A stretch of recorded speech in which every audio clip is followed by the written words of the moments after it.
Sebelum kita mulai, yuk buktikan dukungan kalian. Like video ini, dan jangan lupa nyalakan lonceng notifikasinya. Dan yang paling penting, tulis di kolom komentar, nama kalian, asal kota, dan ketik, hadir. Mari kita mulai kisah yang akan membuat kalian tercengang ini. Aina menghela napas panjang, tarikan napasnya terasa berat, seolah ia sedang menyeret beban bertonton sendirian. Pukul 12 malam, rumah terasa sunyi, tetapi keheningan itu justru menusuk. Di sampingnya, Banyu, suaminya, sudah pulas tertidur, wajahnya terlihat tenang. Terlalu tenang untuk seseorang yang tahu bahwa bahtera rumah tangga mereka sedang diambang badai. Banyu baru saja kembali dari rumah ibunya, Bu Rina, membawa kabar buruk terbaru yang lagi-lagi dilimpahkan ke pundak Aina. Sudah 6 bulan ini, hidup Aina terasa seperti berada di atas pecahan kaca. Semuanya berawal dari keputusan Banyu untuk mengambil alih cicilan rumah Bu Rina di pinggiran kota. Awalnya, Banyu berjanji akan mengatur semuanya, tetapi hanya 2 bulan berjalan, ia mulai berkeluh kesah. Aina, yang memang berhati lembut dan tidak tega melihat Banyu tertekan, menawarkan diri untuk membantu. Sayangnya, bantuan itu berujung pada pengambil alihan tanggung jawab penuh. Banyu tiba-tiba didiagnosis menderita sakit misterius yang tak kunjung sembuh, membuatnya sering bolak-balik berobat dan tidak bisa bekerja secara maksimal. Aina tahu itu aneh. Hasil pemeriksaan dokter selalu baik-baik saja, tetapi Banyu dengan meyakinkan menampilkan raut wajah paling menderita, didukung penuh oleh Bu Rina yang selalu siap menjadi pembela putranya. Nak, kamu itu menantu yang tidak tahu diuntung. Kamu harusnya bersyukur suamimu sudah mau menikahimu. Sekarang, ganti rugi semua dengan melunasi cicilan rumah kami. Ini sudah tanggung jawabmu juga sebagai menantu. Begitulah cercaan rutin Bu Rina setiap kali Aina datang ke rumahnya. Bu Rina tidak pernah benar-benar menyukai Aina. Di mata Bu Rina, Aina adalah wanita dari keluarga biasa, tidak selevel dengan standar kekayaan dan kemewahan yang diimpikannya untuk Banyu. Sejak awal pernikahan, Bu Rina tidak pernah berhenti membandingkan Aina dengan mantan-mantan kekasih Banyu yang semuanya dari kalangan berada. Lihatlah dirimu, Aina. Pakaianmu selalu sederhana. Kamu itu tidak bisa mengangkat derajat Banyu. Kalau saja Banyu dulu menikah dengan Citra, anak konglomerat itu, kami tidak akan pernah pusing soal cicilan. Bu Rina pernah berbisik pedas di telinga Aina saat pesta ulang tahunnya, membuat hati Aina perih tak terkira. Aina hanya diam, memilih untuk menelan kepahitan itu demi menjaga kedamaian rumah tangga. Kini, masalah itu bukan lagi sekadar cicilan biasa, tetapi sudah menjadi ancaman nyata. Selembar surat tebal berwarna putih gading tergeletak di meja rias, di samping foto pernikahan mereka yang terlihat ironis. Surat itu baru datang sore tadi, dibawa oleh Banyu yang tampak lesu, tetapi matanya menghindari tatapan Aina. Isi surat itu adalah peringatan resmi ketiga dari bank, sebuah ancaman sita yang gamblang dan tidak bisa ditawar lagi. Cicilan rumah Bu Rina sudah menunggak selama 4 bulan berturut-turut. Jumlah tunggakan itu mencapai puluhan juta, ditambah denda yang membengkak. Bank memberi batas waktu hanya 7 hari. Jika dalam 7 hari uang tidak masuk rekening, mereka akan langsung melakukan penyitaan. Bagaimana, Mas? Kamu bilang kamu akan atur semuanya. Kita sudah jual motor, perhiasan emas biasa milikku juga sudah habis. Gaji kita berdua tidak cukup untuk menutup ini semua dalam 7 hari, kata Aina lirih malam itu, saat Banyu baru pulang. Banyu hanya merespons dengan erangan pelan. Aku pusing, sayang. Sakitku kambuh lagi. Aku harus bolak-balik ke dokter. Aku sudah coba pinjam kemana-mana, tapi tidak ada yang mau. Kamu pasti bisa mencari jalan keluar, kan? Demi ibu, Aina. Demi ibu. Mendengar kata, demi ibu, hati Aina mencelos. Ia tahu itu adalah kartu mati yang selalu dimainkan Banyu. Banyu selalu berlindung di balik rasa sayangnya yang berlebihan pada Bu Rina, membuat Aina merasa egois jika menolak. Pagi menjelang. Aina bangun dengan kepala yang terasa dihantam palu godam. 7 hari. Waktu yang sangat singkat untuk mencari uang sebanyak itu. Ia adalah seorang akuntan di sebuah perusahaan kecil, gajinya lumayan, tetapi sebagian besar sudah tersedot untuk biaya hidup, biaya berobat Banyu yang tak jelas, dan menutupi cicilan Bu Rina sebelumnya. Aina duduk di tepi ranjang, menatap Banyu yang masih tidur. Tiba-tiba, matanya tertuju pada laci kecil di meja samping tempat tidur. Ia membuka laci itu dan mengambil sebuah kotak beludru merah tua. Di dalamnya, terbaring seutas cincin berlian yang dikenakan Aina saat pernikahan. Cincin itu bukan pemberian Banyu saat melamar. Cincin itu adalah harta peninggalan ibunya, yang selama ini selalu ia jaga dan ia yakini sebagai perhiasan berlian biasa yang nilainya tidak seberapa, tetapi memiliki nilai sentimental yang tak terhingga. Ibunya pernah berkata, "Jual ini hanya jika kamu benar-benar terdesak. Nak, ini adalah simbol kekuatan, bukan kemewahan." Aina tidak pernah membayangkan hari itu akan tiba. Menjual cincin ini terasa seperti mencabut akar terakhir kenangan dari almarhum ibunya. Namun, surat dari bank itu terlalu menakutkan. Ancaman Sita itu berarti bukan hanya Burina yang akan kehilangan tempat tinggal, tetapi nama Banyu sebagai penjamin juga akan rusak, dan Aina tidak mau melihat Banyu semakin terpuruk dalam sakitnya. Air mata Aina menetes, jatuh di atas permukaan cincin berlian itu, membuatnya berkilauan sesaat di bawah cahaya lampu tidur. "Maafkan aku, Bu," bisiknya pelan, sambil menggenggam erat cincin itu di tangannya. Aina memutuskan untuk merahasiakan niatnya ini dari Banyu. Jika Banyu tahu, ia pasti akan melarang, bukan karena khawatir akan cincin itu, melainkan karena ia tidak ingin Aina tahu betapa terdesaknya mereka. Banyu selalu ingin terlihat kuat, meskipun kepura-puraan itu kini sudah tidak lagi meyakinkan Aina. Sore harinya, setelah pulang kantor, Aina berpakaian sederhana, menutupi cincin itu di dalam dompet kecilnya. Ia menolak ajakan Banyu untuk makan malam di luar dengan alasan harus menyelesaikan pekerjaan kantor yang mendesak. Banyu tidak curiga, ia hanya mengangguk lemas dan kembali berbaring. Aina mengendarai motor tuanya menuju pusat kota. Ia tidak ingin pergi ke toko emas biasa di dekat rumah. Ia ingin toko yang terpercaya, yang berani memberikan penilaian jujur. Akhirnya, ia tiba di depan toko emas Nugraha, salah satu toko emas tertua dan paling dihormati di kota itu, yang terkenal dengan keahliannya dalam berlian langka dan perhiasan antik. Aina masuk ke dalam toko. Aroma khas toko perhiasan langsung menyambutnya. Toko itu terlihat mewah dan tenang. Di balik meja kaca besar, duduk seorang pria parubaya yang tampak ramah, dengan kacamata bingkai emas bertengger di hidungnya. Dialah Pak Jaya, pemilik toko emas Nugraha, seorang ahli perhiasan yang sangat disegani.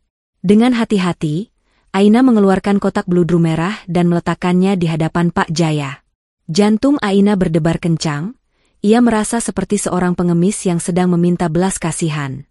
"Selamat sore, Ibu. Ada yang bisa saya bantu?" tanya Pak Jaya dengan senyum hangat. "Selamat sore, Pak. Saya ingin menjual cincin ini," kata Aina, suaranya sedikit bergetar. Pak Jaya mengangguk, mengambil cincin itu dengan sarung tangan putih, dan meletakkannya di bawah cahaya lampu khusus untuk berlian. Aina melihat Pak Jaya mengeluarkan lup kecil, dan mulai mengamati cincin itu dengan sangat teliti. Beberapa menit berlalu dalam keheningan yang menyesakkan bagi Aina. Pak Jaya memutar cincin itu, mengamatinya dari berbagai sudut, lalu mengusapnya dengan kain lembut. Wajahnya yang semula ramah tiba-tiba berubah. Matanya membulat sedikit, dan keningnya berkerut dalam. Ia tampak terkejut, seolah baru saja menemukan sesuatu yang sangat tidak terduga. Pak Jaya melepaskan lupnya, menatap Aina dengan pandangan yang menyelidik dan penuh kecurigaan, sesuatu yang membuat Aina merasa tidak nyaman. "Maaf, Ibu," kata Pak Jaya, suaranya kini terdengar serius, tidak lagi ramah. "Sebelum kita bicara tentang harga, saya harus bertanya satu hal penting." Aina menahan napas. Pak Jaya mencondongkan tubuhnya sedikit ke depan. "Dari mana Ibu dapat cincin berlian ini?" tanya Pak Jaya, dengan nada yang menuntut penjelasan, mengakhiri momen genting itu. Aina terdiam, bingung dengan pertanyaan tak terduga itu. Ia hanya bisa menatap cincin itu di atas meja kaca, tidak menyadari bahwa perhiasan peninggalan ibunya itu bukanlah sekadar perhiasan biasa, melainkan kunci dari sebuah rahasia besar yang akan segera meledak dan menghancurkan semua kepalsuan dalam hidupnya. Pertanyaan tiba-tiba dari Pak Jaya mengenai asal-usul cincin itu membuat Aina merasa tersudutkan. Bukan hanya karena nada bicara Pak Jaya yang berubah menjadi serius dan menyelidik, tetapi juga karena keraguan aneh yang melintas di mata Pak Jaya. Aina menelan ludah, berusaha keras mengendalikan getaran di suaranya. Ia merasa seperti seorang tersangka diinterogasi. "Maaf, Pak. Mengapa Anda bertanya seperti itu? Cincin ini adalah cincin pernikahan saya. Cincin ini juga peninggalan dari almarhum ibu saya," jawab Aina, jujur tetapi bingung. Ia berharap jawaban itu cukup meredakan kecurigaan Pak Jaya. Pak Jaya tidak tersenyum. Ia kembali mengambil cincin itu, memegangnya sebentar di bawah cahaya, lalu mengembalikannya ke meja kaca di hadapan Aina. "Tolong jangan salah paham, Ibu. Toko kami sudah berdiri puluhan tahun. Kami ahli dalam menilai perhiasan. Cincin ini sangat istimewa. Tidak ada duanya. Saya mengenalinya," kata Pak Jaya, menekankan kata "sangat" dan "mengenalinya." Aina semakin tidak mengerti. "Istimewa bagaimana, Pak?" Pak Jaya mengeluarkan sebuah buku catatan kecil yang tebal dan usang dari laci mejanya. Ia membolak-balik halaman dengan cepat, berhenti pada salah satu halaman yang ditandai dengan klip kertas berwarna merah.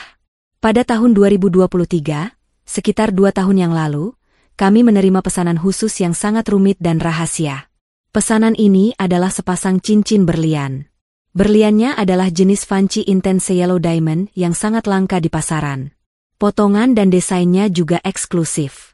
Dan, yang paling penting, di bagian dalam cincin ini terdapat ukiran laser kode rahasia yang hanya saya dan pemesan yang tahu," jelas Pak Jaya panjang lebar. "Dan cincin ini, kode rahasia itu, cincin yang ada di hadapan saya ini, sama persis dengan pesanan khusus tersebut."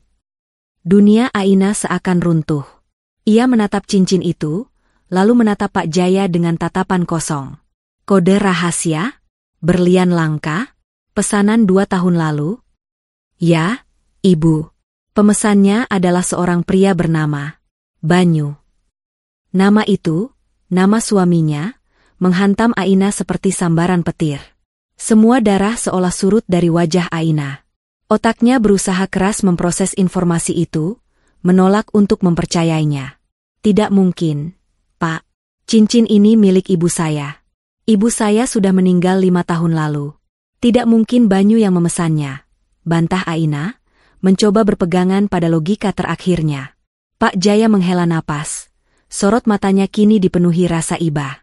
Ia tahu ia harus berhati-hati dalam menyampaikan kebenaran yang menyakitkan ini, tetapi ia juga terikat pada kode etik kejujuran. "Begini, Bu Aina.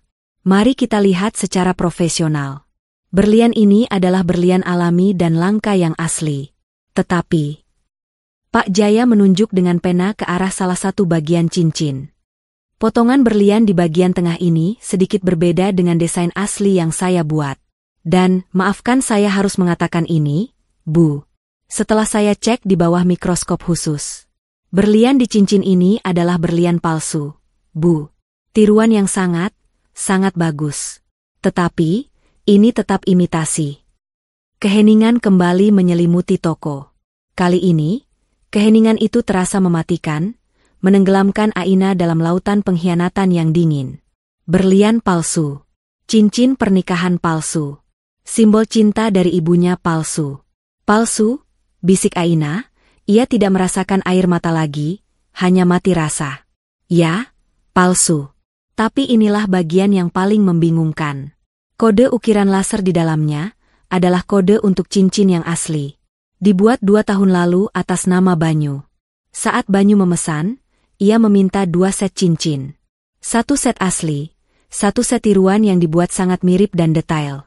Ia mengatakan itu untuk cadangan dan menghindari pajak besar. Tentu saja saya tidak percaya, tapi sebagai penjual, saya hanya menuruti pesanan, jelas Pak Jaya.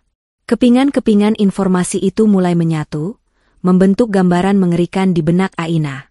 Banyu tidak pernah sakit serius. Banyu tidak bangkrut.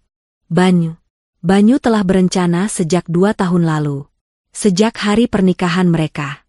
Banyu memesan cincin berlian asli yang sangat langka. Banyu juga memesan cincin tiruan yang sempurna. Banyu menikahi Aina, memberinya cincin tiruan yang katanya peninggalan ibunya. Banyu membiarkan Aina menjual cincin tiruan itu untuk melunasi utang mertua. Lalu, di mana cincin yang asli? Cincin berlian langka yang dipesan 2 tahun lalu, yang memiliki kode identik dengan cincin tiruan ini? Pertanyaan itu membuat Aina bangkit dari mati rasa. Wajahnya yang pucat tiba-tiba memancarkan kilatan amarah yang tajam. Ia tidak lagi wanita yang lembut dan penurut. Ia adalah wanita yang baru saja menyadari bahwa seluruh pernikahannya didasari oleh kebohongan yang sistematis dan terencana. Pak Jaya, kata Aina, suaranya kini tegas dan dingin. Tolong jangan jual cincin ini. Harganya tidak penting lagi. Bisakah Anda memberi saya salinan faktur pemesanan Banyu 2 tahun lalu? Termasuk semua detail transaksinya. Pak Jaya, terkesan dengan perubahan drastis pada Aina, mengangguk cepat. Tentu saja, Ibu Aina. Semua detail tersimpan rapi di sistem kami. Saya akan cetakkan. Dan ingat, Bu, cincin yang Ibu miliki ini, meskipun tiruan, adalah bukti nyata dari sebuah kebohongan yang sangat besar. Gunakan itu dengan bijak. Aina meninggalkan toko emas Nugraha dengan perasaan campur aduk. Di satu sisi, ia merasa jijik dan dikhianati oleh Banyu. Di sisi lain, ia merasakan kekuatan baru yang mengalir dalam dirinya. Kekuatan untuk mencari kebenaran. Cincin palsu itu kini bukan lagi simbol pengorbanan, tetapi kunci rahasia yang akan membuka kotak Pandora. Ia tidak langsung pulang. Aina membatalkan janji makannya dengan Banyu melalui pesan singkat. Ia tahu ia tidak bisa berhadapan dengan Banyu sekarang. Ia akan meledak dan semua bukti akan hilang. Ia butuh rencana, dan ia tahu siapa yang bisa membantunya. Aina menghentikan motornya di depan sebuah kafe kecil yang remang-remang. Kafe itu milik sahabatnya, Rima, seorang ahli IT dan hacker etis yang sangat pandai dalam melacak jejak digital. Rima adalah satu-satunya orang yang bisa Aina percaya 100% saat ini. Aku butuh bantuanmu, Rim. Aku tidak punya banyak waktu. 7 hari, kata Aina begitu ia duduk di hadapan Rima, napasnya memburu. Rima, dengan wajah serius, mendengarkan seluruh cerita Aina, dari ancaman sita rumah Burina, hingga pengakuan mengejutkan dari Pak Jaya dan faktur pemesanan ganda atas nama Banyu. Rima mengamati faktur itu dengan mata tajam, lalu menatap Aina dengan pandangan kasihan. Gila, Ain. Aku tidak menyangka Banyu sekejam ini. Rima menggelengkan kepala. Aku akan mulai melacak. Aku butuh data transaksi Bank Banyu 2 tahun ke belakang. Fokuskan pada tanggal pemesanan cincin ini. Aku yakin, uang untuk pembelian berlian asli itu pasti ditransfer ke suatu tempat, atau ada akun misterius yang menerima dana besar darinya. Aina mengangguk, mengeluarkan semua dokumen yang ia miliki dari dompet, termasuk slip gaji lama dan laporan keuangan Banyu yang pernah ia lihat sekilas. Lakukan, Rim. Aku harus tahu, untuk siapa cincin berlian asli itu. Untuk siapa dia merencanakan kebohongan ini, dan kenapa dia membiarkan aku menjual cincin palsu ini demi utang ibunya. Malam itu, Aina dan Rima memulai operasi rahasia mereka. Sementara Banyu tidur nyenyak di rumah, tidak menyadari bahwa istrinya sedang bekerja keras tidak hanya untuk menyelamatkan rumah mertua dari sitaan, tetapi juga untuk membongkar fondasi kebohongan yang telah lama dibangun suaminya. 7 hari hitungan mundur telah dimulai. Aina tidak akan lagi menjadi korban pengorbanan, ia akan menjadi seorang pejuang kebenaran yang siap menghadapi kebenaran pahit di depan matanya. Pukul 3 dini hari.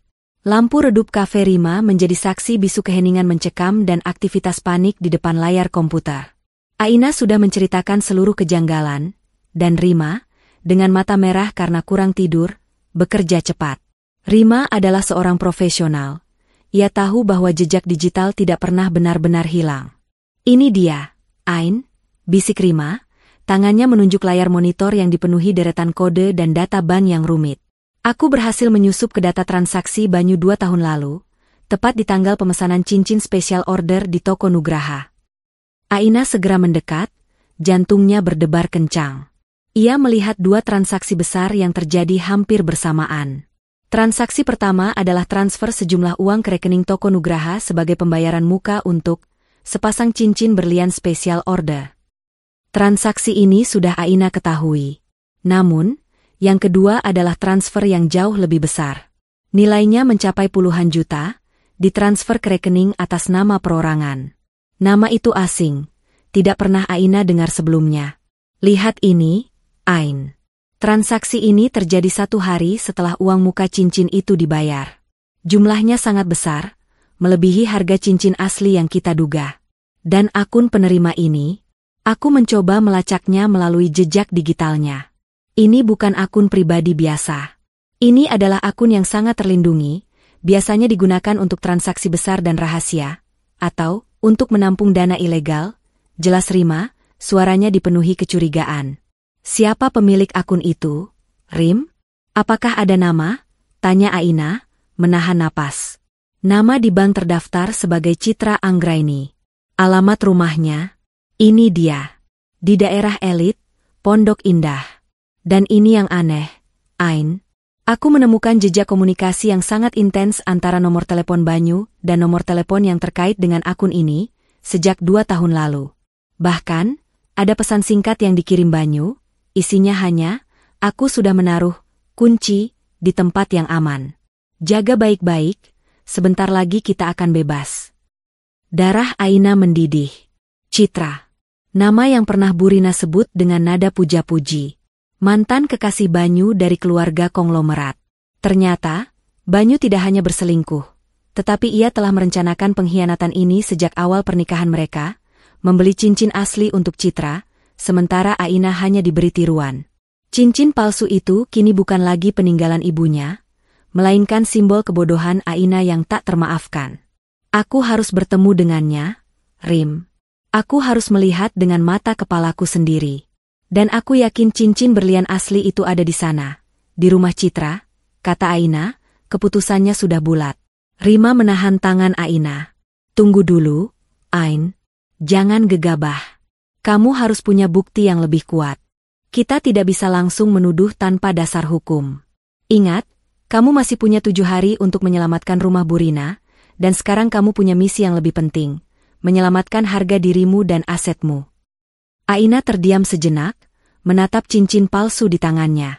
Aku tahu, Rim.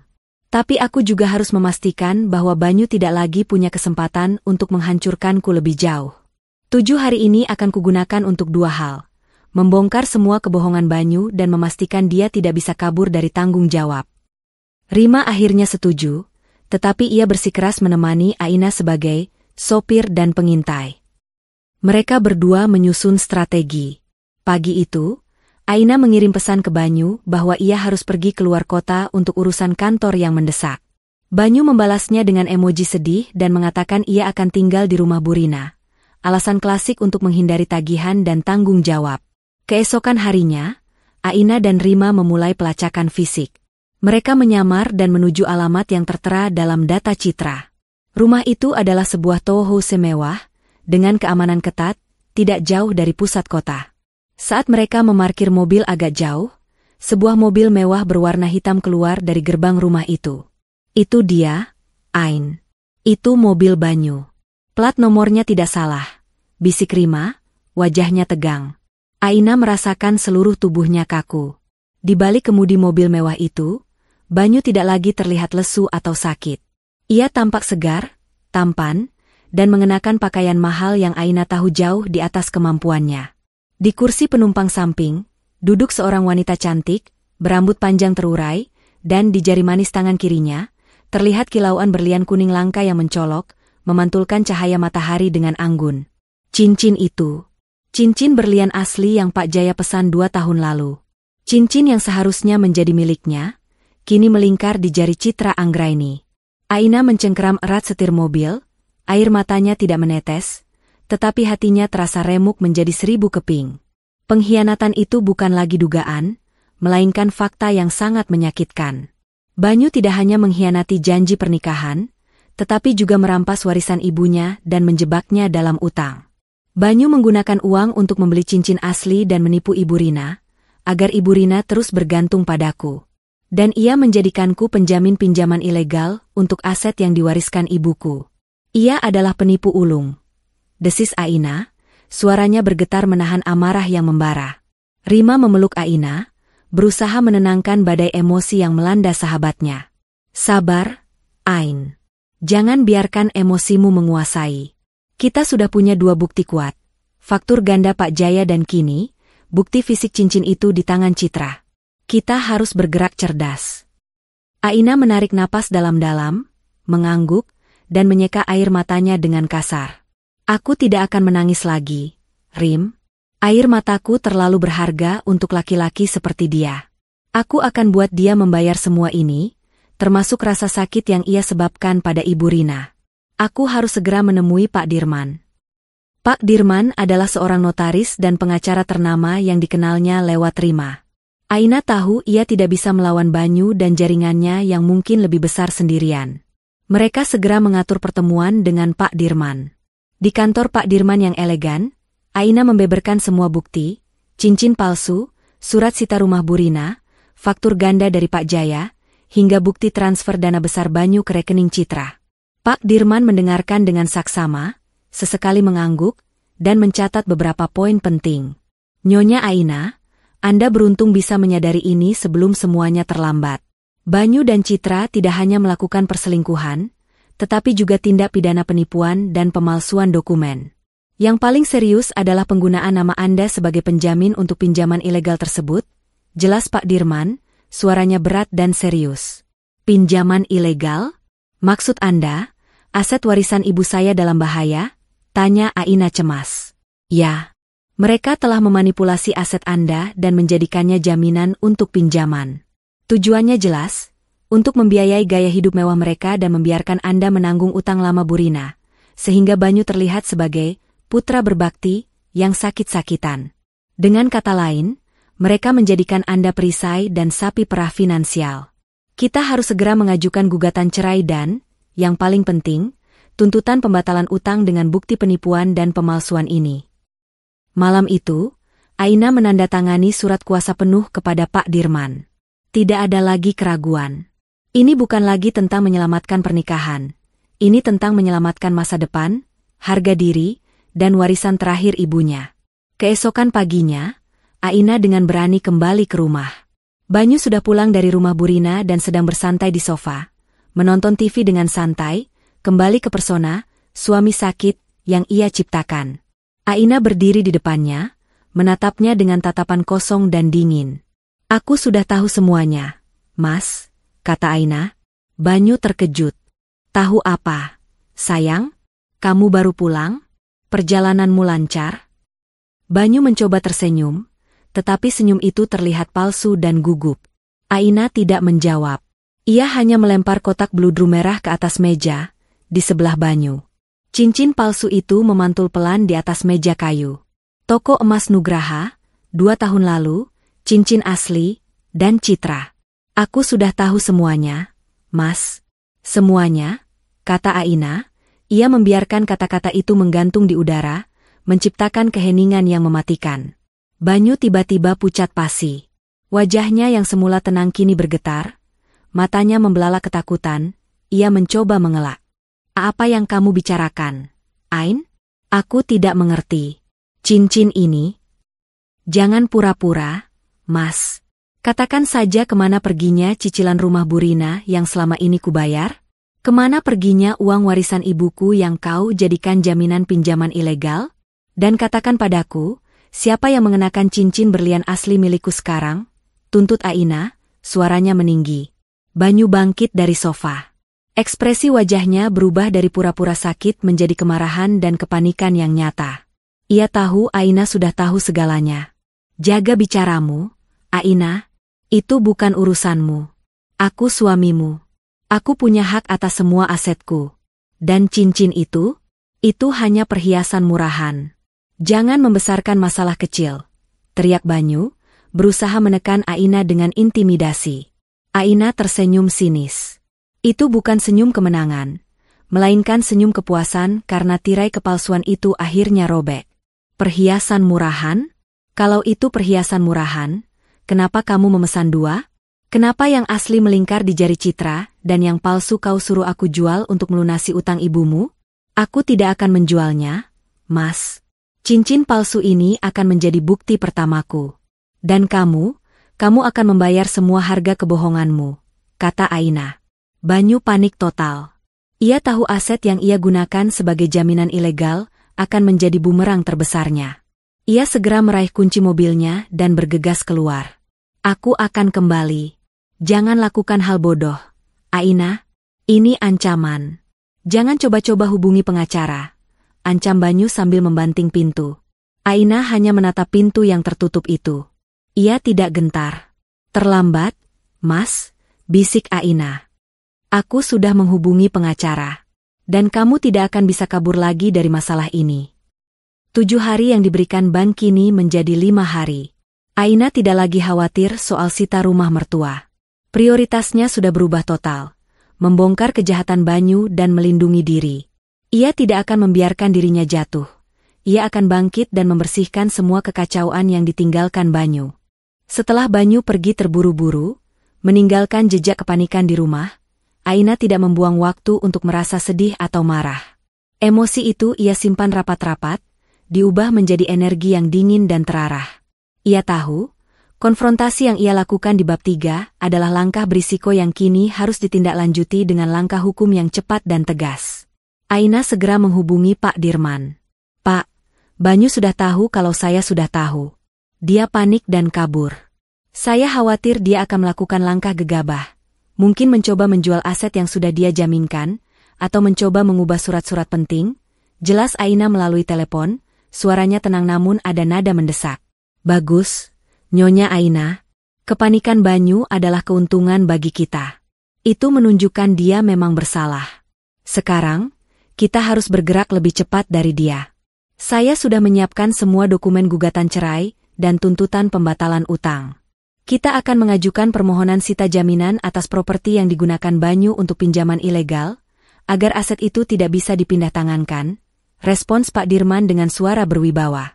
Pak Dirman meminta Aina membawa semua dokumen terkait pinjaman rumah Burina, surat-surat warisan yang pernah Banyu pinjam, dan yang paling penting, surat ancaman sita dari bank. Aina mengumpulkan semuanya, termasuk cincin palsu itu yang ia bungkus kembali di dalam kotak bludru merah. Cincin itu kini menjadi barang bukti yang paling penting. Sesampainya di kantor Pak Dirman, mereka duduk di ruang rapat yang elegan. Rima juga hadir, membawa flash drive berisi semua bukti digital, termasuk jejak komunikasi Banyu dan Citra. Rumah Burina akan disita dalam waktu 5 hari, jika utang tidak dibayar. Pinjaman ini atas nama Burina, tetapi Banyu adalah penjamin utama. Sekarang, kita akan fokus membatalkan utang ilegal yang dilakukan Banyu dengan menjadikan aset warisan Anda sebagai jaminan. Jika utang itu dibatalkan, kita bisa memaksa Banyu membayar ganti rugi yang akan digunakan untuk melunasi cicilan Burina, agar rumah itu aman. Kita akan memutar balik keadaannya. Nyonya Aina, jelas Pak Dirman, memaparkan strategi yang cerdas. Tapi, bagaimana cara kita mendapatkan uang secepat itu untuk menyelamatkan rumah mertua saya? Tanya Aina. Ia masih terbebani oleh ancaman sita rumah Burina, meskipun mertuanya itu sangat jahat padanya. Hati kecil Aina masih memegang prinsip, ia tidak mau melihat wanita tua menderita karena kejahatan putranya. Kita tidak perlu membayar utang itu dulu, Nyonya. Kita hanya perlu memenangkan pertarungan hukum ini. Setelah gugatan pembatalan utang aset warisan Anda dikabulkan, Banyu akan dipaksa menanggung semua kerugian. Nilai aset yang dia jaminkan ilegal jauh lebih besar daripada utang Burina. Kita akan meminta pengadilan menyita aset Banyu, di properti Citra, senilai utang Burina dan menalangi pembayaran bank. Ini disebut aksi penarikan aset akibat penipuan, papar Pak Dirman. Rima menambahkan, aku juga sudah menyiapkan beberapa skenario. Ain. Aku bisa melacak keberadaan Banyu saat ini. Sepertinya dia sedang bersama Citra. Mereka kemungkinan sedang bersembunyi di suatu tempat, atau justru merencanakan langkah selanjutnya. Aina menghela napas, ia merasa lega memiliki tim yang solid. Kalau begitu, mari kita mulai. Saya ingin gugatan cerai ini diajukan secepatnya. Saya tidak mau lagi memiliki hubungan apapun dengan Banyu. Dan saya ingin Burina tahu, bahwa putranya lah yang selama ini menghancurkan hidupnya, bukan menantu yang selalu ia caci maki. Pak Dirman segera memanggil notaris dan timnya. Dalam hitungan jam, semua surat gugatan dan permohonan sita jaminan telah diajukan ke pengadilan, lengkap dengan bukti-bukti yang tidak terbantahkan, faktur cincin palsu, bukti transfer, dan dokumen pinjaman ilegal. Keesokan harinya, drama dimulai. Banyu, yang mengira Aina hanya menggertak, tiba-tiba mendapatkan panggilan telepon dari bank. Pihak bank memberitahu bahwa ada gugatan pembatalan utang atas namanya, dan aset yang ia jaminkan dipertanyakan keabsahannya. Banyu seketika panik. Ia segera menghubungi Bu Rina, bukan untuk menanyakan kabar, melainkan untuk meminta pertolongan. Di rumah Bu Rina sedang santai di sofa, menikmati teh panas, dan bergosip dengan tetangga. Ia merasa aman karena Banyu ada di rumahnya, dan ia yakin Aina akan mendapatkan uang dalam 5 hari untuk melunasi cicilan. Tiba-tiba telepon rumah berdering. Bu Rina mengangkatnya. Halo? Oh, ya, ini saya ibunya Banyu. Ada apa, Nak? Banyu sedang sakit, tidak bisa diganggu, kata Bu Rina dengan nada sombong. Maaf, Bu Rina, ini dari Bank Propertindo. Kami baru saja menerima gugatan hukum terkait pinjaman properti atas nama Banyu dan utang cicilan rumah Anda. Kami harus memberitahu Anda bahwa utang cicilan rumah ini tidak bisa lagi ditunda. Selain itu, aset jaminan dari Banyu sedang dalam proses pembekuan. Kami butuh pelunasan penuh dalam waktu 48 jam, atau kami akan langsung melakukan penyitaan. Permohonan sita sudah kami proses hari ini juga, kata suara di telepon, tenang namun mematikan. Bu Rina syok. Wajahnya langsung memucat. Matanya terbelalak, teh panas di tangannya hampir tumpah. Apa? Penyitaan? Banyu. Banyu? Teriak Bu Rina sambil memanggil putranya dengan suara panik. Banyu, yang sedang berada di kamar, mendengar teriakan ibunya dan segera keluar. Wajahnya sama paniknya. Ia baru saja menerima panggilan dari kantornya yang memberitahu bahwa semua rekeningnya sudah dibekukan, karena adanya gugatan hukum yang dilayangkan Aina. Ada apa, Bu? Apa yang terjadi? Tanya Banyu, pura-pura tidak tahu. Ban. Mereka bilang rumah ini akan disita dalam 48 jam. Kenapa rekeningmu dibekukan? Apa yang kamu lakukan pada Aina? Bu Rina menjerit histeris. Ia tidak lagi peduli dengan Aina, yang ia pedulikan adalah rumahnya. Ini semua pasti ulah Aina. Wanita itu sudah gila. Dia mengancamku semalam. Dia pasti sudah menemui pengacara. Aku sudah bilang dia tidak tahu diuntung. Banyu balik menyalahkan Aina. Tidak tahu diuntung bagaimana, Banyu? Selama ini Aina yang melunasi semua cicilanmu. Dia bahkan menjual perhiasannya. Dan sekarang kamu bilang dia mengancammu? Kamu yang mengancam dia? Kamu sembunyikan apa dari ibu? Utang apa lagi yang kamu sembunyikan? Bu Rina, dalam kepanikannya, mulai berpikir rasional. Pertengkaran hebat meletus di rumah itu. Banyu berusaha meyakinkan ibunya bahwa Aina yang jahat dan berkhianat. Sementara Bu Rina mulai curiga, menyadari bahwa Banyu terlalu panik untuk seorang suami yang tidak bersalah. Sementara itu, di kantor Pak Dirman, Aina mendapatkan laporan terbaru. Berhasil, Nyonya Aina. Semuanya sudah sesuai rencana. Banyu dan Bu Rina sudah menerima panggilan mereka. Langkah selanjutnya adalah memastikan Banyu terpojok. Kita harus mencari tahu di mana Citra menyembunyikan cincin asli itu. Kita butuh foto atau bukti fisik cincin itu di tangan Citra sebagai barang bukti tambahan untuk menguatkan tuntutan pembatalan utang, kata Pak Dirman. Saya dan Rima sudah punya rencana untuk itu, Pak, jawab Aina dengan senyum tipis. Aina dan Rima merancang sebuah rencana yang sedikit berisiko, tetapi sangat efektif untuk mendapatkan bukti di rumah Citra tanpa harus melanggar hukum. Rima, dengan kemampuan itnya, meretas sistem keamanan rumah Citra dan mematikan beberapa kamera pengintai yang mengarah ke pintu masuk belakang. Malam harinya, Aina dan Rima melakukan pengintaian di sekitar kompleks Citra. Mereka tahu Citra biasanya pergi ke klub malam mewah setiap malam Jumat. Ini adalah kesempatan mereka. Saat mobil Banyu dan Citra keluar dari gerbang, Rima memberikan kode. Aina, yang menyamar sebagai kurir bunga mewah, mendekati rumah Citra. Ia membawa buket bunga besar dan sebuah amplop kosong. Dengan sangat cepat dan hati-hati, Aina berhasil masuk melalui pintu samping yang Rima pastikan tidak terjangkau kamera. Jantung Aina berdetak kencang, tetapi ia fokus. Ia tahu di mana Citra menyimpan perhiasannya. Di kamar utama. Aina memasuki kamar tidur utama yang mewah. Semuanya serba putih dan emas. Di atas meja rias, tergeletak sebuah kotak perhiasan kaca yang elegan. Aina membukanya. Di dalamnya, ada berbagai macam perhiasan mahal. Dan di tengah-tengahnya, ia melihatnya. Cincin berlian kuning langka itu, memantulkan cahaya lampu kamar yang indah. Cincin asli yang dipesan Banyu 2 tahun lalu. Aina mengeluarkan ponselnya. Ia mengambil beberapa foto detail cincin itu di dalam kotak, fokus pada berliannya, dan mencoba mencari kode laser yang pernah Pak Jaya sebutkan. Ia berhasil memotret kode tersebut dengan bantuan fitur makro di ponselnya. Sambil memotret, mata Aina tiba-tiba tertuju pada sebuah dokumen yang terselip di balik bingkai foto Citra dan Banyu. Itu adalah sebuah surat perjanjian. Aina menarik napas. Surat itu adalah perjanjian pranikah yang ditandatangani oleh Citra dan Banyu. Isi surat itu menjelaskan bahwa Banyu berjanji akan menceraikan Aina dalam waktu 2 tahun dan akan menikahi Citra. Dan sebagai kompensasi, Banyu menyerahkan kepemilikan sebagian besar asetnya, termasuk yang dijaminkan atas nama Aina, kepada Citra. Aina merasa mual. Kebohongan ini jauh lebih menjijikkan daripada yang ia bayangkan. Banyu tidak hanya menipu, tetapi juga merencanakan pernikahan ini sebagai batu loncatan untuk menikah dengan Citra dan mendapatkan kekayaan. Seluruh kehidupannya dengan Banyu hanyalah sandiwara yang kejam.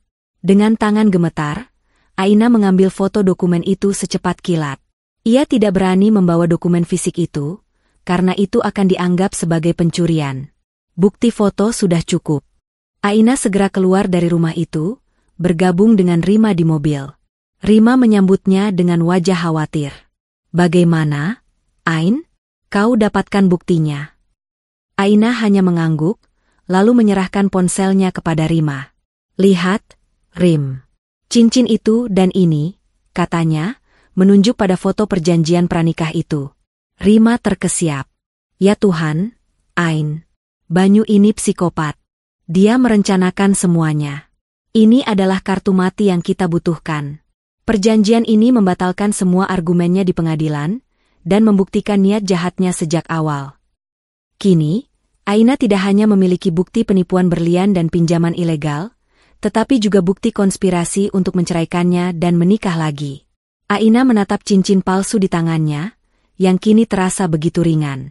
Ia tidak lagi marah, tetapi merasa kasihan pada Banyu. Sekarang, mari kita bawa semua ini ke Pak Dirman. Sudah waktunya sandiwara Banyu berakhir, kata Aina dengan suara yang penuh keyakinan. Keesokan harinya, Pak Dirman menerima bukti foto cincin asli dan perjanjian pranikah. Sempurna, Nyonya Aina. Bukti ini mengubah kasus kita dari sekadar perselingkuhan dan penipuan finansial menjadi tuntutan persekongkolan kejahatan yang terencana. Kita akan segera mengirimkan surat panggilan resmi dan gugatan pembatalan pernikahan ke Banyu. Aksi penarikan aset sudah dimulai, dan dia tidak akan bisa menghentikannya, ujar Pak Dirman, wajahnya terlihat puas. Aina memegang erat ponselnya. Pertarungan hukum telah mencapai klimaks. Ia sudah siap untuk menghadapi Banyu di meja pengadilan. Kini, tinggal menunggu panggilan pengadilan, dan mengungkap semua kebenaran ini kepada Bu Rina. Setelah Aina dan tim hukumnya, Pak Dirman, mengajukan gugatan cerai, tuntutan pembatalan utang, dan permohonan sita jaminan dengan bukti perjanjian pranikah yang sangat kuat, tekanan langsung menghantam Banyu. Kehidupan Banyu dan Citra yang semula diselimuti kemewahan palsu kini mulai goyah. Banyu, yang rekeningnya sudah dibekukan, tidak bisa lagi menggunakan dana untuk membiayai gaya hidup mewah mereka atau membayar pengacara. Ia dan Citra terpaksa pindah sementara ke sebuah apartemen kecil yang dibiayai dari sisa uang tunai yang sempat disembunyikan Citra. Kepanikan Banyu memuncak. Ia tahu satu-satunya cara untuk keluar dari jerat hukum ini adalah dengan membatalkan tuntutan Aina. Dan satu-satunya cara membatalkan tuntutan adalah dengan memengaruhi Bu Rina, ibunya. Banyu tahu Bu Rina adalah kelemahan emosional Aina, meskipun hubungan mereka buruk. Banyu kembali ke rumah Bu Rina, yang kini sudah terasa seperti neraka. Bu, dengarkan Banyu. Aina itu wanita jahat. Dia sudah mencuri semua dokumenku. Dia yang menjebak kita semua. Dia yang membuat rumah ini disita, teriak Banyu, berusaha mengalihkan kesalahan. Bu Rina, yang sudah tua dan semakin tertekan dengan ancaman penyitaan yang tinggal hitungan jam, tidak mudah percaya lagi. Ia teringat semua pengorbanan Aina. Jangan bohongi ibu lagi, Banyu.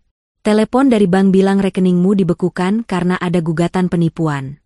Penipuan? Apa yang sudah kamu lakukan? Katakan yang sebenarnya. Bu Rina balik membentak, air matanya berlinang.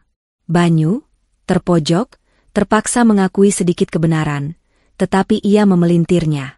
Oke, ya. Aku meminjam uang sedikit di luar sana, Bu. Tapi itu untuk modal.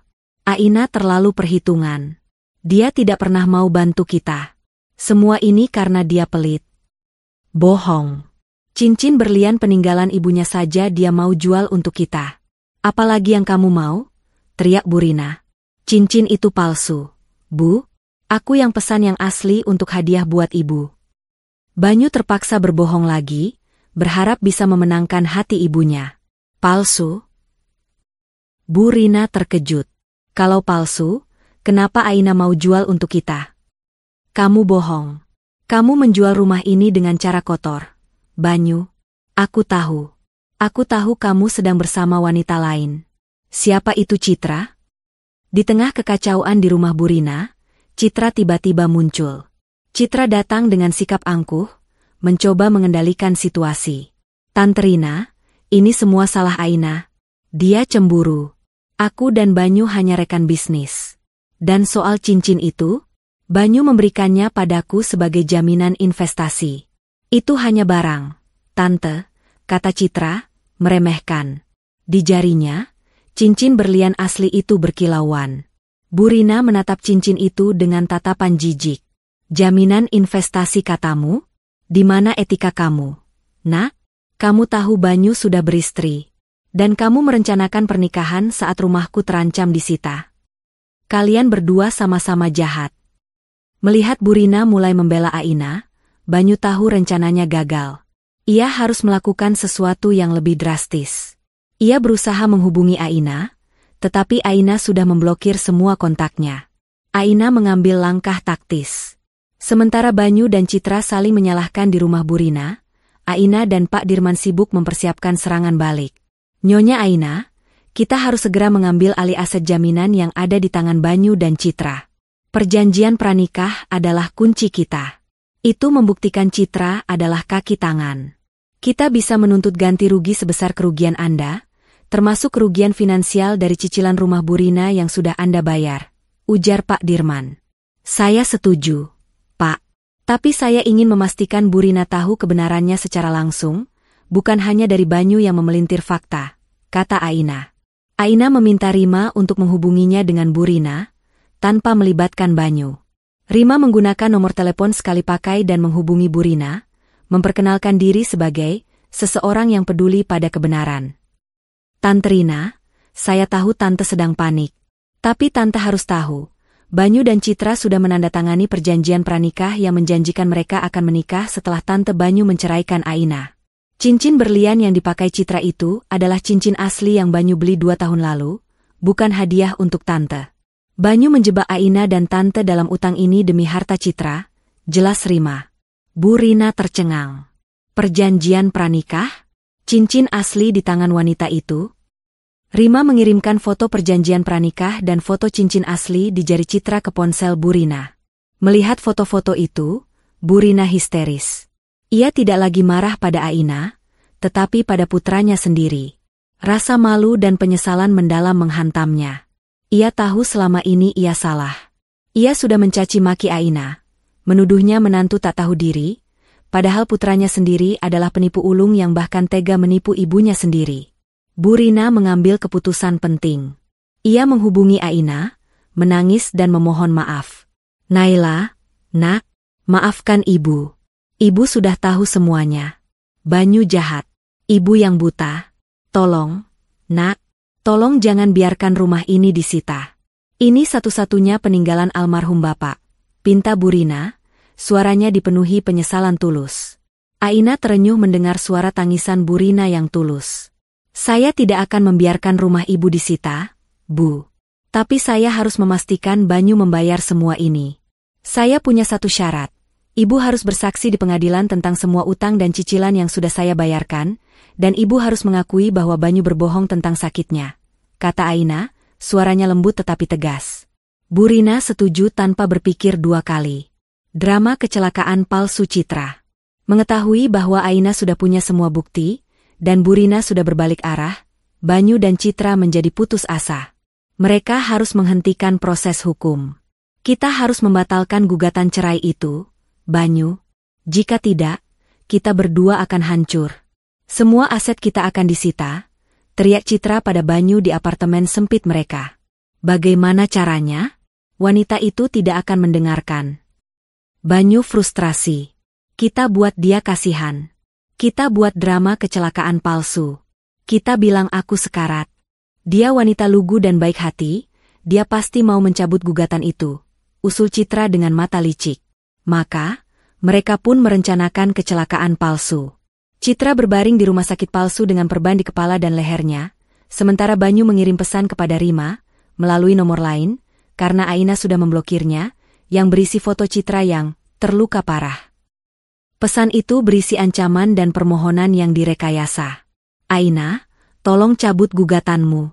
Citra kecelakaan parah karena terlalu stres memikirkan semua ini. Jika dia meninggal, kamu akan menanggung dosa seumur hidup. Cabut gugatanmu, dan aku janji akan melunasi cicilan rumah Ibu Rina. Rima segera menunjukkan pesan itu kepada Aina dan Pak Dirman. Trik lama, Nyonya Aina. Ini adalah usaha putus asa. Jangan tertipu. Kecelakaan palsu ini justru bisa kita gunakan sebagai bukti manipulasi dan menghina pengadilan. Rima, tolong cek rumah sakit yang tertera di pesan ini. Pastikan apakah Citra memang dirawat di sana, perintah Pak Dirman. Rima segera bekerja. Dalam hitungan menit, Rima berhasil melacak. Pak, Aina. Rumah sakit itu tidak memiliki pasien bernama Citra Anggraini. Bahkan, ruangan yang ada di foto itu adalah kamar kosong yang sedang direnovasi di rumah sakit swasta lain. Ini palsu total, lapor Rima. Aina hanya menggelengkan kepala. Ia tidak lagi terkejut. Kebohongan Banyu dan Citra sudah mencapai tingkat yang memuakan. Pak Dirman, tambahkan bukti manipulasi ini ke dalam berkas tuntutan. Biarkan mereka bermain sinetron. Tapi saya akan pastikan, sinetron ini berakhir di balik jeruji besi, kata Aina dengan senyum kemenangan yang dingin. Aksi penarikan yang disiapkan Pak Dirman bergerak cepat. Karena Banyu dan Citra tidak hadir di pengadilan dan terus melakukan manipulasi, hakim mengeluarkan perintah sita jaminan atas aset yang dijaminkan Banyu, dan membekukan semua harta yang terhubung dengan Citra. Di rumah Bu Rina, kabar penyitaan akhirnya datang. Pagi itu, sekelompok petugas dari bank dan pengadilan mendatangi rumah Bu Rina.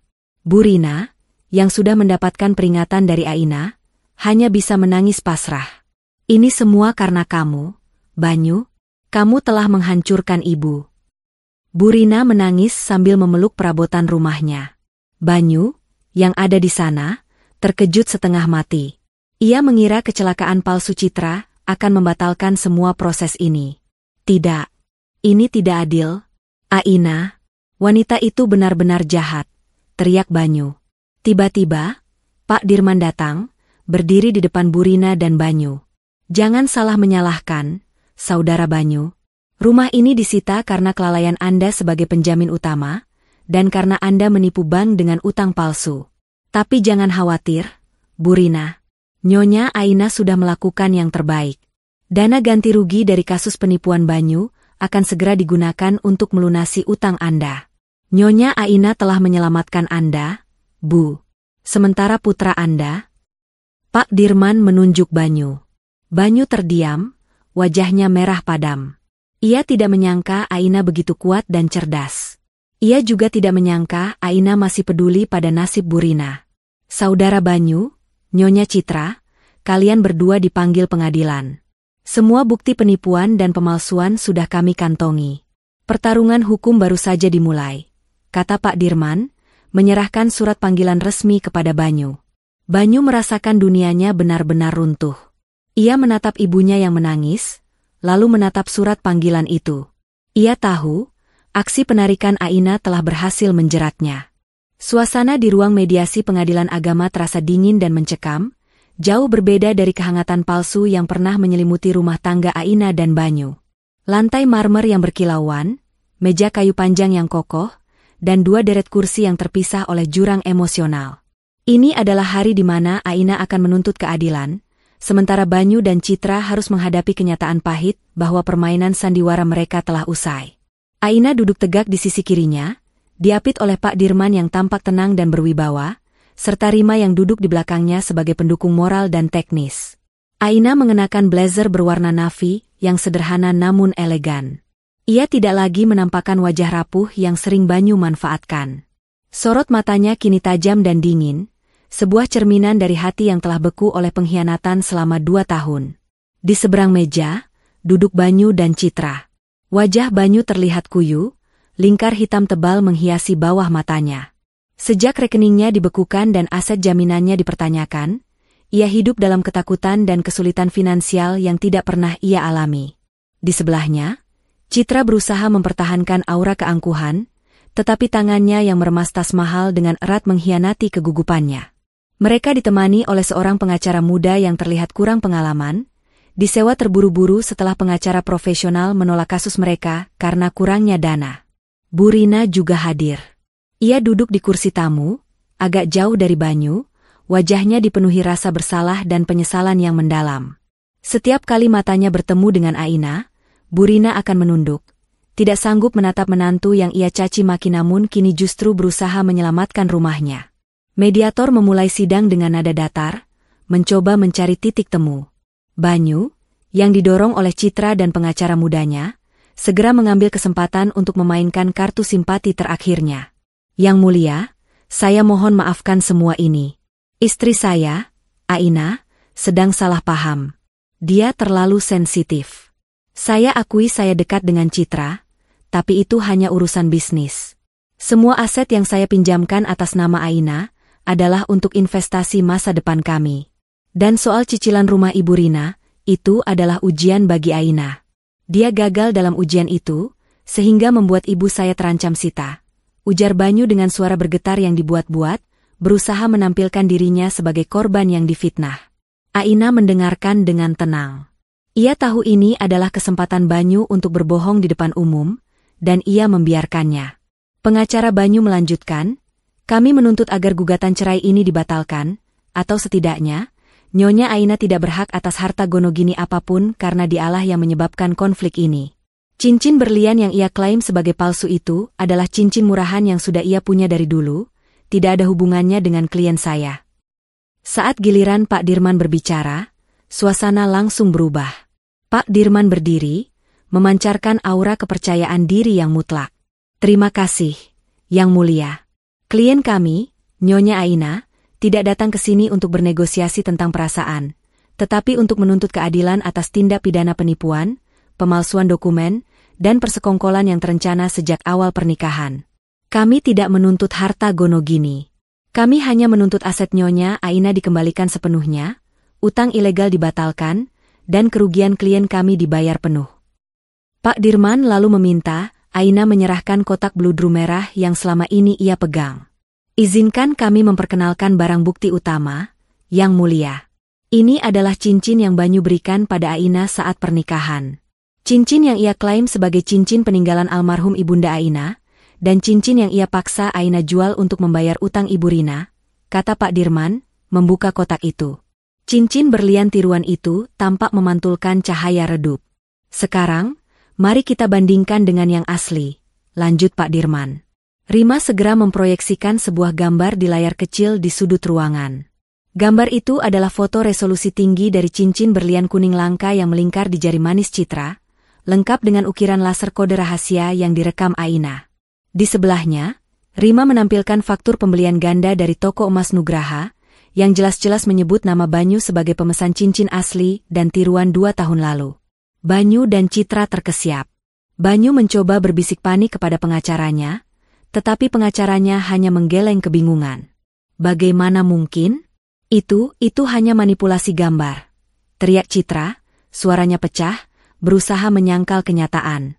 Manipulasi? Biar toko emas Nugraha yang membuktikan, Nyonya. Pemilik toko, Pak Jaya, sudah memberikan kesaksian tertulis dan siap hadir sebagai saksi ahli bahwa cincin yang digunakan Nyonya Citra adalah cincin berlian langka yang dibeli Banyu 2 tahun lalu, dengan uang yang kami duga berasal dari penipuan, balas Pak Dirman, suaranya tenang. Seluruh ruangan, termasuk mediator, menahan napas. Namun, kejutan terbesar belum datang.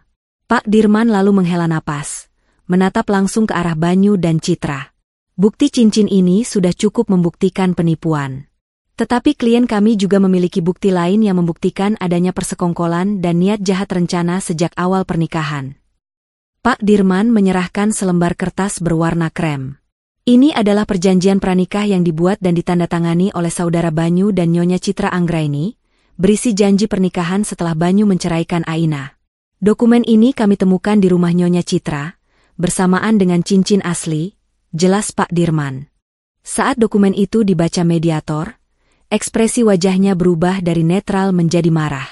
Perjanjian pranikah ini secara terang-terangan menunjukkan bahwa pernikahan Banyu dan Aina hanyalah sebuah persinggahan, sebuah skema untuk mendapatkan akses ke warisan Aina dan uang untuk membiayai Citra.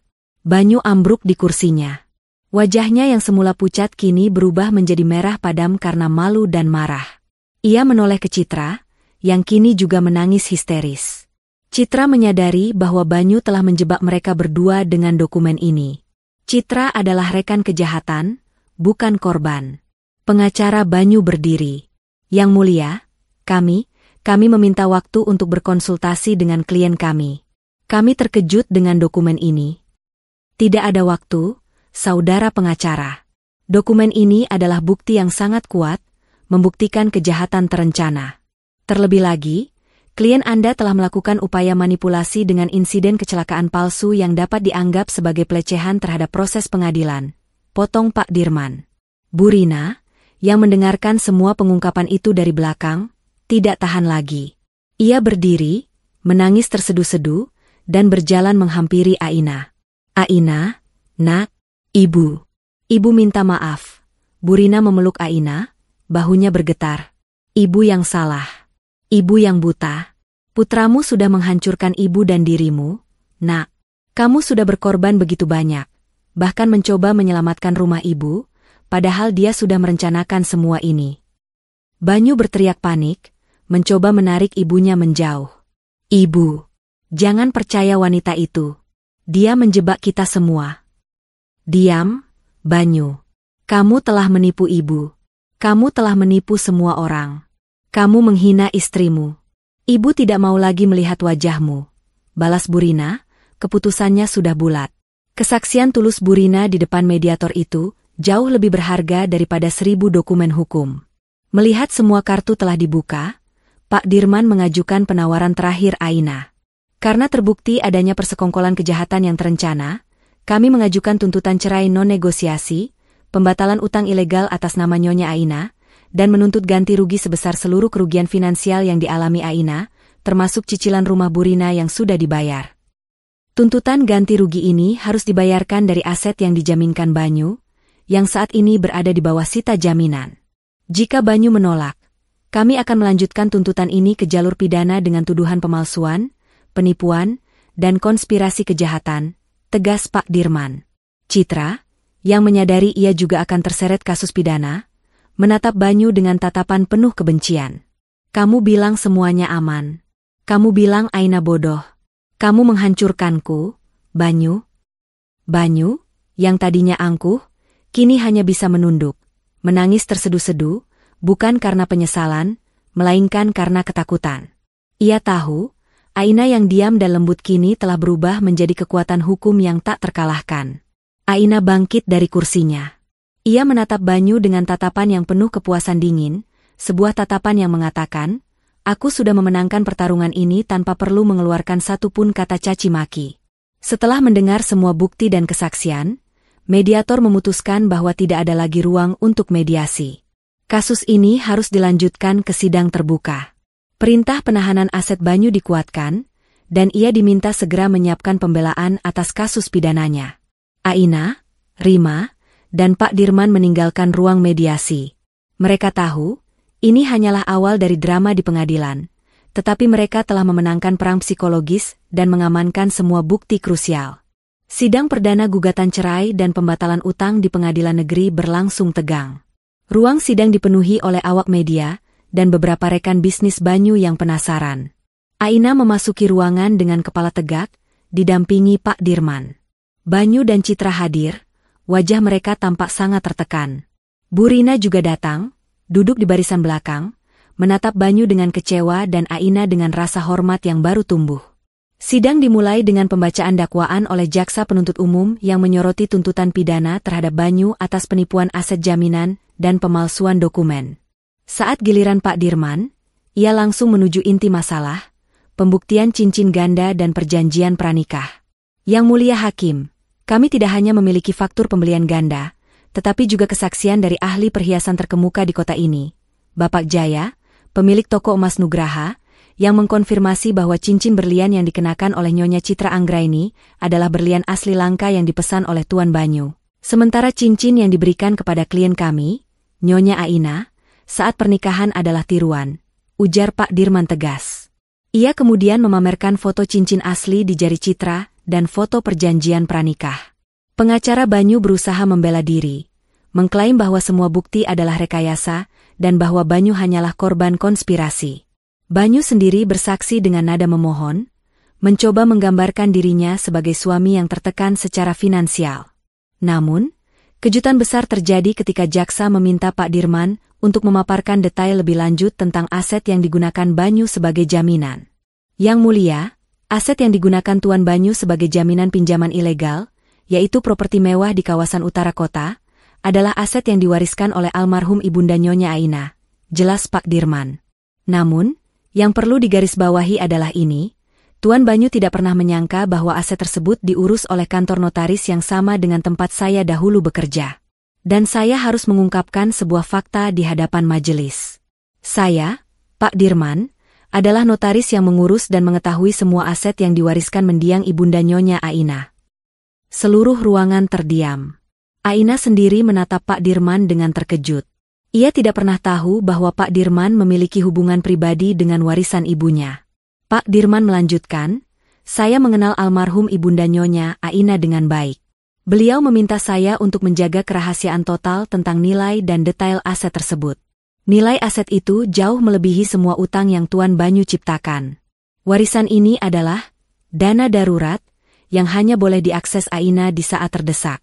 Saya menyimpulkan, Tuan Banyu menikahi Aina semata-mata untuk mengincar warisan yang ia kira nilainya kecil, padahal warisan itu sudah diurus dengan perlindungan hukum yang sangat ketat melalui kantor notaris kami. Banyu dan Citra langsung pucat pasi. Mereka menyadari bahwa sejak awal, mereka tidak hanya menipu Aina, tetapi juga mencoba menipu seorang ahli hukum yang sangat dekat dengan warisan Aina. Mereka telah masuk ke dalam perangkap yang dibangun secara profesional. Pengungkapan rahasia Pak Dirman sebagai pelindung rahasia warisan, Aina langsung menghancurkan semua pembelaan Banyu dan Citra. Niat jahat mereka untuk menguasai aset, Aina menjadi terang benderang di depan pengadilan. Hakim pun menghentikan sidang. Mengingat adanya bukti kuat tindak pidana terencana, persekongkolan, dan penipuan aset jaminan yang dilakukan oleh Tuan Banyu dan Nyonya Citra Anggraini, majelis hakim memutuskan untuk menguatkan sita jaminan atas aset-aset terkait. Sidang akan dilanjutkan dengan fokus pada tuntutan ganti rugi dan putusan cerai. Tuan Banyu dan Nyonya Citra, kalian akan segera dipanggil untuk mempertanggungjawabkan perbuatan pidana kalian, putus hakim dengan tegas. Aina berhasil mendapatkan putusan cerai pertamanya secara non-negosiasi. Ia telah memenangkan pertarungan hukum terberatnya, bukan karena emosi, tetapi karena strategi cerdas dan perlindungan rahasia dari mendiang ibunya yang diwakili oleh Pak Dirman. Setelah putusan sela yang menguntungkan Aina, Banyu dan Citra menghadapi masalah yang jauh lebih besar daripada sekadar perceraian. Mereka kini dikejar oleh tuntutan pidana atas penipuan, pemalsuan, dan konspirasi kejahatan. Banyu, yang kini benar-benar kehilangan segalanya, termasuk dukungan ibunya, mencoba mencari bantuan. Ia menghubungi teman-teman lamanya dan rekan bisnis yang dulu ia banggakan, tetapi tidak ada satupun yang mau mengangkat teleponnya. Semua orang takut terseret dalam skandal penipuan aset jaminan yang kini sudah menjadi berita utama. Sementara itu, Citra juga panik. Ia menyadari bahwa Banyu telah berbohong tentang status keuangannya. Ia yang semula angkuh, kini justru mendesak Banyu untuk mencari Anita, salah satu mantan kekasih Banyu yang sangat kaya, yang pernah dijanjikan Banyu akan membantunya jika ia jatuh miskin. Citra beranggapan, jika mereka bisa mendapatkan pinjaman dari Anita, mereka bisa membayar ganti rugi pada Aina dan menghindari penjara. Kamu harus temukan Anita. Dia yang paling kaya dari semua mantanmu. Dia pasti kasihan padamu. Kita bisa kabur setelah ini, teriak Citra pada Banyu di apartemen sewa mereka yang suram. Banyu pun terpaksa menuruti. Ia melacak nomor telepon Anita, tetapi usahanya sia-sia. Anita sudah pindah ke luar negeri dan tidak mau berhubungan lagi dengan Banyu yang penuh masalah. Di sisi lain, Pak Dirman bergerak cepat. Ia mengajukan tuntutan ganti rugi finansial yang sangat besar kepada Banyu dan Citra. Tuntutan ini mencakup pelunasan penuh cicilan rumah Bu Rina yang menunggak, penggantian semua cicilan rumah Bu Rina yang sudah dibayarkan Aina selama ini, kerugian imaterial atas penipuan dan penderitaan Aina, pembatalan utang ilegal yang dijaminkan Banyu atas aset warisan Aina. Tujuan kita sederhana, Nyonya Aina. Kita pastikan semua aset Banyu dan Citra disita untuk menutupi kerugian Anda, dan kita pastikan Bu Rina tidak kehilangan rumahnya. Setelah itu, kita biarkan proses pidana yang bekerja, jelas Pak Dirman. Bu Rina, yang kini tinggal di rumahnya di bawah pengawasan bank, datang menemui Aina. Ia membawa sebuah kalung emas tipis miliknya, perhiasan satu-satunya yang tersisa. Nak, ibu tahu ini tidak seberapa, tapi tolong terima. Jual ini, nak, untuk tambahan melunasi utang Banyu. Ibu malu sekali. Maafkan ibu atas semua perkataan buruk ibu selama ini, kata Bu Rina sambil menangis, memeluk Aina erat-erat. Aina menolak kalung itu dengan lembut. Tidak, Bu. Ibu tidak perlu menjual apapun. Utang ibu akan dilunasi. Ini bukan tanggung jawab ibu. Ini adalah tanggung jawab Banyu. Saya melakukan ini demi keadilan, dan demi harga diri ibu, jawab Aina, menunjukkan ketulusan yang luar biasa meskipun Bu Rina telah menyakitinya. Sidang putusan ganti rugi pun tiba. Banyu dan Citra hadir tanpa didampingi pengacara, karena mereka sudah tidak punya uang. Hakim membacakan putusan, majelis hakim mengabulkan seluruh tuntutan ganti rugi Nyonya Aina. Aset Banyu yang dijaminkan, properti yang kini disita, akan dilelang. Hasil lelang akan digunakan pertama-tama untuk melunasi utang cicilan rumah Bu Rina, agar sita bank dibatalkan, dan sisanya untuk membayar ganti rugi kepada Aina. Begitu putusan dibacakan, petugas kepolisian yang sudah menunggu di luar ruang sidang langsung memasuki ruangan. Saudara Banyu dan Nyonya Citra Anggraini, kalian ditahan atas dugaan tindak pidana penipuan dan pemalsuan aset, kata salah satu petugas, membacakan surat penahanan. Banyu berteriak histeris, mencoba melepaskan diri. Tidak. Aku tidak bersalah. Aina yang menjebakku. Citra ambruk di lantai, menangis tanpa suara. Aina hanya melihat pemandangan itu dari kejauhan. Ia tidak merasakan kegembiraan, hanya sebuah kepuasan yang sunyi. Ia tahu, keadilan telah ditegakkan. Banyu dan Citra digiring keluar dari ruang sidang. Pertarungan hukum Aina telah berakhir, dan ia telah menang tanpa harus menjual cincin berlian palsu itu.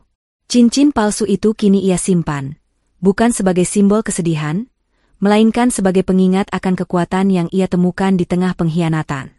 Setelah Banyu dan Citra ditahan, dan proses lelang aset dimulai di bawah pengawasan Pak Dirman, kehidupan Aina akhirnya menemukan kedamaian yang hilang. Fokus utamanya kini adalah membangun kembali karir dan dirinya sendiri. Keputusan pengadilan memastikan bahwa rumah Bu Rina diselamatkan.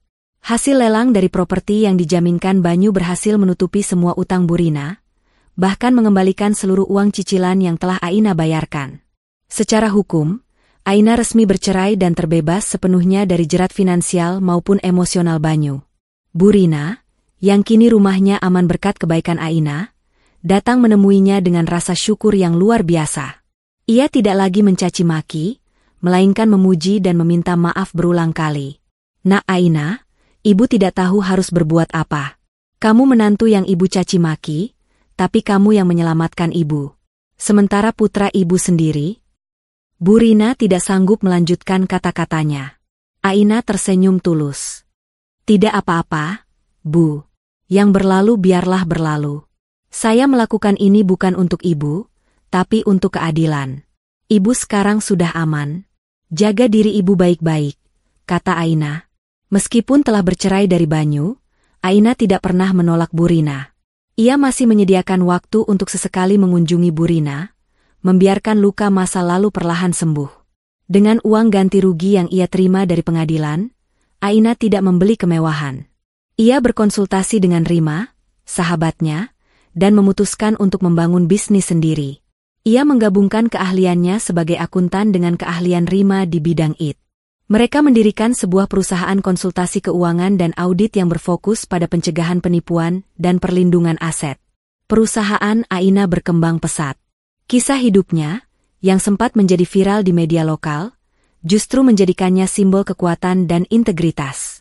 Klien berdatangan, tertarik dengan visinya yang jujur dan berani. Suatu hari, Pak Dirman datang ke kantor Aina. "Selamat, Nyonya Aina. Anda adalah wanita yang luar biasa. Saya hanya ingin memberitahu Anda satu hal terakhir tentang warisan ibunda Anda. Dana darurat itu sudah saya pindahkan ke rekening yang sepenuhnya aman di bawah nama Anda. Sekarang, Anda adalah pengusaha sukses, dan aset Anda juga aman. Ibu Anda pasti bangga," kata Pak Dirman sambil tersenyum. Aina terharu.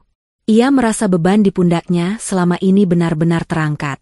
Sementara itu, Banyu dan Citra menghadapi hari-hari suram. Mereka dinyatakan bersalah atas penipuan dan persekongkolan. Banyu dijatuhi hukuman penjara. Citra, karena dianggap turut serta, juga dijatuhi hukuman, meskipun lebih ringan. Mereka kehilangan segalanya, kebebasan, reputasi, dan harta benda. Bu Rina, yang kini hidup sederhana, sesekali mengunjungi Banyu di penjara. Banyu selalu memohon ampun, tetapi Bu Rina tidak lagi bisa memberinya dukungan finansial. Penyesalan Banyu terlambat. Ia menyadari, berlian yang ia tinggalkan demi kemewahan palsu adalah cinta dan pengorbanan sejati dari Aina. Aina, yang kini memegang kendali penuh atas hidupnya, tahu bahwa perpisahan dengan Banyu adalah awal dari mahkota sejati yang selama ini ia cari. 3 tahun telah berlalu. Kantor Aina, yang kini bernama Guardian Financial Consulting, berkembang pesat dan menempati lantai atas gedung perkantoran mewah di pusat kota. Aina tidak lagi duduk di meja akuntan kecil, melainkan memimpin rapat strategi di ruang kaca yang elegan. Ia adalah seorang ratu bisnis yang disegani. Suatu sore, Aina berdiri di depan jendela, memandangi gemerlap kota. Ia mengenakan gaun kerja berwarna champagne dan perhiasan minimalis.